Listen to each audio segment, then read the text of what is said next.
सास का नया हेयर कट।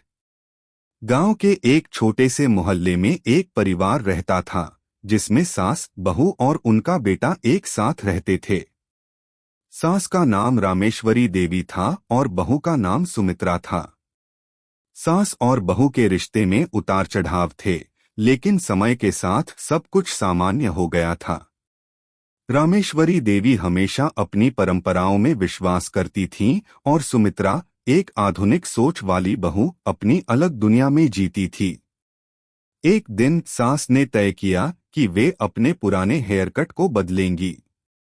यह निर्णय उन्होंने अचानक ही लिया था, क्योंकि उनका मन बोर हो गया था और वे कुछ नया करना चाहती थीं।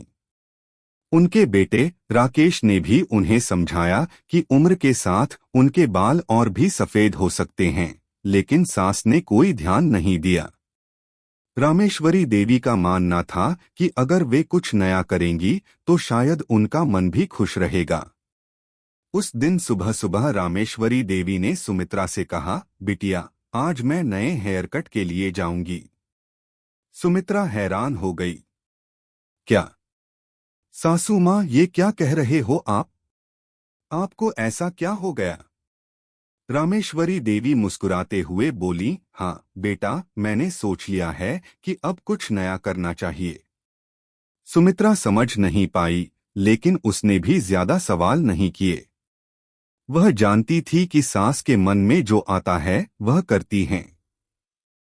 रामेश्वरी देवी ने घर से बाहर निकलने के लिए अपनी चप्पल पहनी और सुमित्रा को कहा, देखो, मैं देर नहीं करूंगी। अभी कुछ समय बाद रामेश्वरी देवी नए हेयर कट के साथ घर वापस आईं। सुमित्रा जैसे ही सास को देखा, उसका चेहरा एकदम झटका खा गया।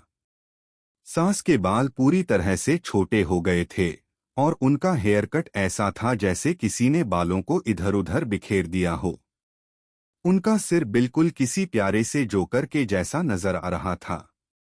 रामेश्वरी देवी को इस नए हेयर कट में खुद को देखकर बहुत खुशी हो रही थी। वह मुस्कुराते हुए बोली, देखो सुमित्रा, मैं कैसी लग रही हूं? सुमित्रा को हंसी छूट गई। सासू माँ, आप तो बिल्कुल जैसे कोई बर्ड फ्लू से लड़ने वाला चूहे जैसा दिख रहे हो। रामेश्वरी देवी थोड़ा गुस्से में आईं, तुम मजाक मत उड़ाओ। मुझे तो अच्छा लग रहा है। सुमित्रा ने अपनी हंसी रोकने की पूरी कोशिश की और बोली, सासू माँ, आपके बाल बिल्कुल पके केले जैसे लग रहे हैं। आप खुद तो खूबसूरत लग रही हो, लेकिन आपका हेयर कट थोड़ा, माफ करना, थोड़ा अजीब लग रहा है। सास ने अपने बालों को चूमे और हंसते हुए कहा, तुम समझ नहीं रही हो, यह नया फैशन है। राकेश जब घर आए तो उन्होंने भी अपनी माँ का नया हेयर कट देखा। पहले तो वह हैरान हुए, फिर हंसी छूट गई। माँ, यह क्या किया तुमने? अब तुम किसी सेलिब्रिटी से भी ज्यादा हंसी का कारण बनोगी। रामेश्वरी देवी चिढ़ते हुए बोली, तुम लोग बस मुझे तंग करने के लिए हंसी उड़ा रहे हो। मुझे अच्छा लग रहा है और यही जरूरी है।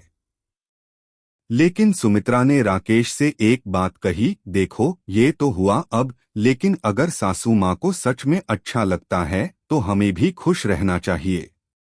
आखिरकार उन्हें अपनी खुशियों का हक है। राकेश को सुमित्रा की बात समझ में आई और उन्होंने सास से कहा, माँ, अगर आपको यह हेयर कट पसंद है तो मैं भी आपको सपोर्ट करता हूँ। आप खुश रहिए। सास की आंखों में एक चमक आ गई। तुम दोनों ने समझा तो मुझे खुशी है।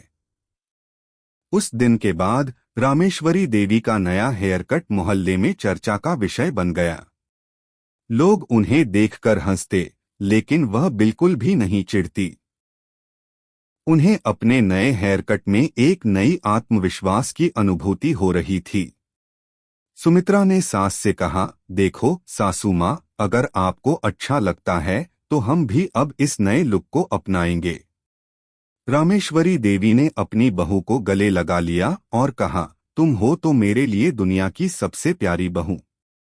कहानी यहीं समाप्त होती है, लेकिन यह सिखाती है कि खुश रहना, अपनी पसंद का पालन करना और परिवार के साथ हर हाल में हंसी मजाक करना चाहिए।